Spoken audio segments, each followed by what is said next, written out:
Retour à notre identité africaine sur la base de nos traditions africaines ancestrales par la voix des Navedo.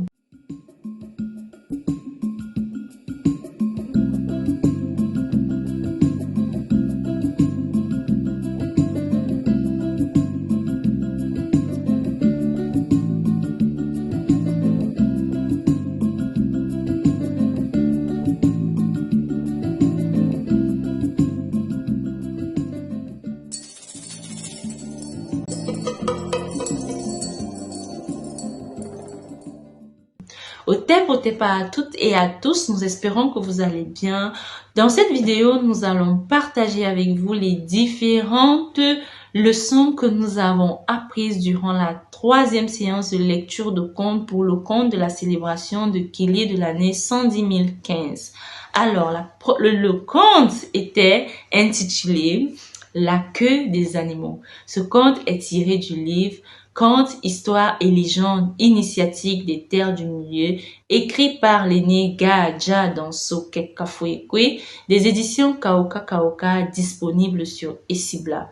La première leçon que nous avons tirée de ce conte était que le roi dans nos traditions, qui se dit Ngbefia, signifie le montreur d'exemple. Dans nos traditions, c'est le roi qui montre aux autres comment est-ce qu'il faut respecter les règles en se soumettant lui-même aux règles. Et cela est très bien montré dans le conte par l'attitude du lion.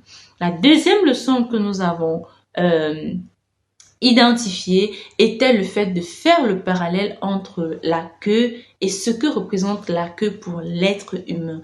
La queue se dit en B, asike, et asike veut dire la main ouverte, la main qui donne. Sauf que la spiritualité, comme nous l'avons déjà vu, est ce que nous décidons d'amener, notre spiritualité, l'esprit avec lequel nous nous incarnons, est ce que nous décidons d'amener pour notre communauté. Et ça donne la main ouverte, le partage, ce qui balaie en brèche toutes les idées reçues qui nous disent qu'on vit sa spiritualité seul. Non. Certes, le chemin que nous effectuons dans notre spiritualité est un chemin unique qui est lié à notre identité spirituelle, mais ce chemin unique est un chemin unique parce que nous sommes une pièce, mais pas unique dans le sens où nous pouvons nous raconter ce que nous voulons, non, parce que ce cheminement conditionne la vie des gens avec qui nous vivons et ce cheminement est pour la société. C'est un don à la société. C'est parce que nous apportons à la société que nous-mêmes nous profitons de ce que nous apportons vu que nous appartenons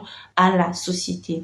Ce qui rejoint la leçon du deuxième conte, de la deuxième séance de conte qui nous invitait, mais particulièrement invitait la femme africaine à se réconcilier entre elles parce que en étant ensemble, on est beaucoup plus fort vu que on réussit les unes et les autres à combler les défaillances des autres et on peut produire l'excellence. Donc ça, c'était la deuxième leçon.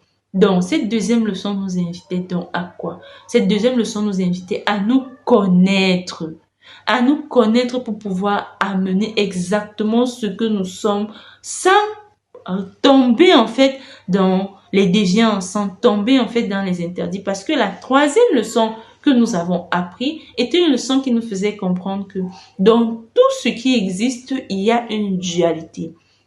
Même nous-mêmes, quand nous nous incarnons, nous avons la dualité des forces qui sont censées nous conduire vers notre mission et des forces qui sont censées nous empêcher d'arriver à notre mission. C'est pour cette raison que les interdits, la pratique de la cesse des interdits existe dans la culture et dans le paradigme africain. Parce que c'est ainsi que nos ancêtres ont compris que si nous voulons réellement toucher du doigt le potentiel, la mission, ce que nous sommes réellement, nous devons nous poser des interdits qui vont empêcher aux forces contraires d'agir contre l'objectif visé. Et donc, nous devons apprendre, avoir en conscience que quand on vient dans la spiritualité, on ne vient pas prendre, on vient donner. Mais pour pouvoir donner ce qu'on a à donner, on devrait être capable d'avoir répondu aux questions: qui suis-je?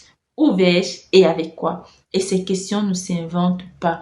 La tradition nous les donne. Et donc, c'est une transmission. On reçoit de quelqu'un pour donner. Et donc, dans le paradigme africain, on ne marche pas seul. On ne peut pas dire qu'on pratique la spiritualité africaine si on veut être dans l'individualisme. La spiritualité africaine se pratique ensemble, comme nous l'explique la parole vaudou. Gratitude à vous pour votre écoute et on se dit à très bientôt pour une prochaine séance. Venez, célébrons Kélé. Venez, célébrons Kélé.